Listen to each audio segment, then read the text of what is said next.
Hello, ROOKS HEATH, and welcome to the History Department's first virtual assembly. This assembly is going to be on VE Day, Victory in Europe Day. This year is the 75th anniversary of VE Day, and it occurs on the 8th of May every year. And this year is quite special. It's a bank holiday this year. It's the 75th anniversary. So I thought it would be a really good topic for an assembly for us. So what I'm going to be doing is I'm going to go on my daily walk, and I'm going to show you how VE Day relates to some of our sort of landmarks in Harrow, and then Mr. Wilson's going to add on to that and give you some more information about VE Day. And I'm hoping this gives you a good understanding of what's been going on over the weekend. Right, so it's a nice sunny day, and I'm here at the Harrow War Memorial to talk to you about the background to the war. So, of course, we're looking at the Second World War, which begins in September 1939. It's called a World War because, of course, it involves countries from all over the world, whether they're part of European empires or whether they were the European countries themselves. Of course, you had places like America who joined in, and really did touch many, many different corners of the world. Unfortunately, of course, part of war is that people are going to lose their lives, and millions of people are going to lose their lives during this conflict. And I suppose that's one of the most obvious ways in which people who lived through this process had their lives impacted. So lots and lots of young men, lots of civilians died, of course, during the bombings, and you had concentration camps in which people who were Jewish or had different political views to the Nazis were also murdered in concentration camps. Right, so by April 1945, the Allies, primarily America, Britain and the Soviet Union, are really closing in on Berlin, the capital of Germany, and really looking to end the war soon. And Hitler sort of starts to lose all hope of victory, and he eventually commits suicide on the 30th of April 1945. And this sort of marks the end of the Nazi regime in Germany, as you know, by May the 7th, a interim sort of leader, General Alfred, was forced to sign the unconditional surrender, and that was in effect the end of fighting in Europe. Fighting officially comes to an end on May the 8th, and that's where we have the day Victory in Europe Day. Now, with this sort of monumental event, you need somebody who's going to announce it. And they were going to need somebody who knew how to deliver this very, very important message to the people. And that's where I'm going to go to next. I'm going to go and have a quick walk to my next spot, which is going to be linked to the person who does actually deliver this message. Right, you may recognise this school behind me. This is Harrow School, and this is the school attended to by one Winston Churchill. He attended here between 1888 and 1892. And he did return here even after he was Prime Minister to visit, and after the war. Now I've come here because Winston Churchill is going to be the person who's going to deliver the address to the nation. He does this via radio, and it's something he was very, very good at doing. He's very, very good at orating and communicating with passion to the British public. So let's have a quick listen. Our gratitude to our splendid allies goes forth from all our hearts. Tomorrow will also be Victory in Europe Day.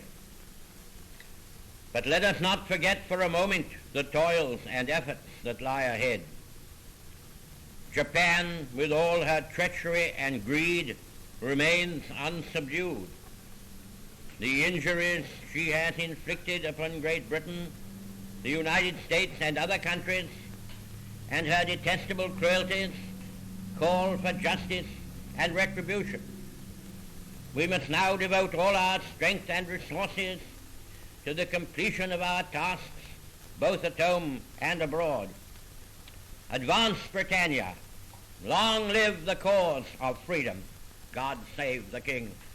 Once the address had been made and people had listened to the exciting news on the radio, it was time to start planning for the parties, and that's where VE Day comes in and what we're going to be looking at next. The ways people celebrated is with the pubs. They were ordered to stay open late. Many families and friends met up in these pubs to celebrate the announcement made by Churchill. And if people were not in the pubs, they were holding street parties. So events were held all across the United Kingdom. People would hold street events where they would put up, patriotic bunting. They would, patriotic songs. People would go to church. People would have lots of food. People would drink. There were parades. There were all kinds of things going on all across the country, and it was really an event which everybody got involved in. The old, the young, anybody who was able to was there. Particularly in London, of course, where thousands of people went to London, went to Trafalgar Square, went to the Mall, all of these things, and London was awash with red, white, and blue, and patriotic sort of fervour. And it's really understandable when you consider what the country had been through, and they kind of deserved this moment of celebration. And that's kind of what we've been doing over the weekend. We've been commemorating this event. And it wasn't just the people of Britain who were celebrating. In fact, there were people from all over the world who fought for Britain. And Mr. Wilson's going to tell you a bit about him.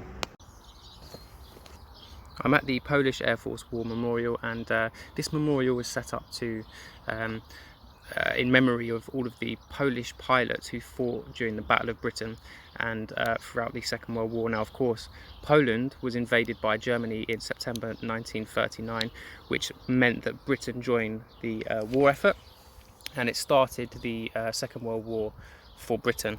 And over 2,000 Poles fought in the RAF over Britain in this time period.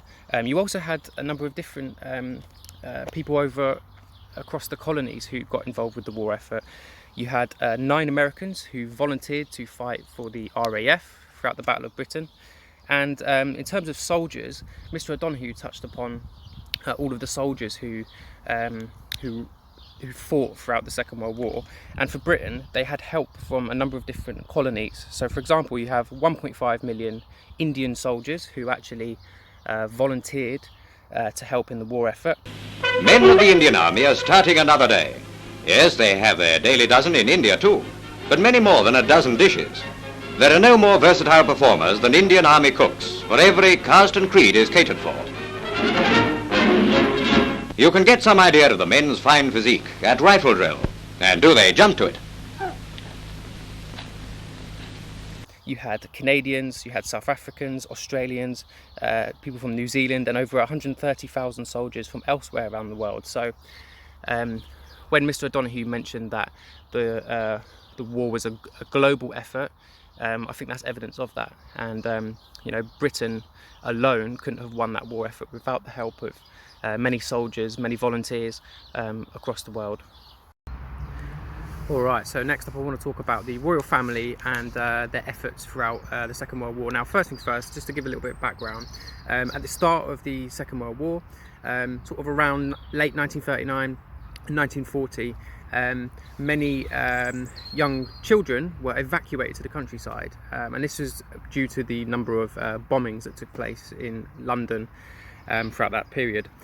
So many young people would be sent off to the countryside to stay with various families. So if you can imagine Rooks Heath, you'd have a lot of pretty much all the students would be sent off to the countryside to stay with different families.